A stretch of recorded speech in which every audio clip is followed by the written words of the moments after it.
নমস্কার, কেমন আছো সবাই? আমি সঞ্চিতা, তোমরা দেখছো সঞ্চিতা ডেইলি ব্লগস। তো আজকে হলো বুধবার, সকাল সকাল দেখো ঠাকুরের ছবি আর ঘড়ি দেখিয়ে ব্লগসটা শুরু করছি। আজকে তো বুধবার বললামই। তো সকাল সকাল ব্রেকফাস্ট করব, তো সেই ব্রেকফাস্টই এখন বানাতে চলে এসেছি রান্নাঘরে। আর বাসি কর্ম কিন্তু সমস্ত কিছু হয়ে গেছে।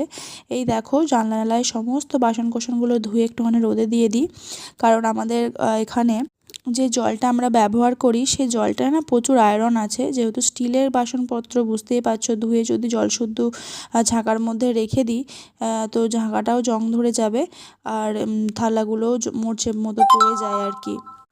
তো এই জন্য এখানে আমি মানে বাসনগুলো ধুয়ে টুয়ে নিয়ে না রোদেতে একটুখানি দিয়ে দিই, যাতে জলটা ঝরে যায়, ভালো শুকনো হয়ে যায় ওই জন্য।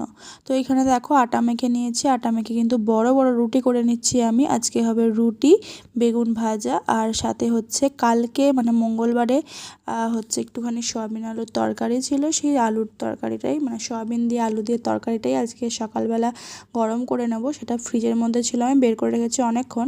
এই দেখো এখানে হচ্ছে বেগুন হলুদ আর নুন দিয়ে আমি মাখিয়ে রেখেছি। আর আমরা কিন্তু বেগুনটা বেশি খাচ্ছি না, একটু অ্যাভয়েডই করছি, কারণ বেগুন তো জানো প্রচুরই হেলদি। পোড়া খেলে ঠিক আছে, কিন্তু যদি তেলে ভেজে খাও একটুখানি কম খাওয়ারই চেষ্টা করছি। তাই জন্য আমরা 2 পিস করে 4 পিস আমি এখানে কেটে নিয়েছি।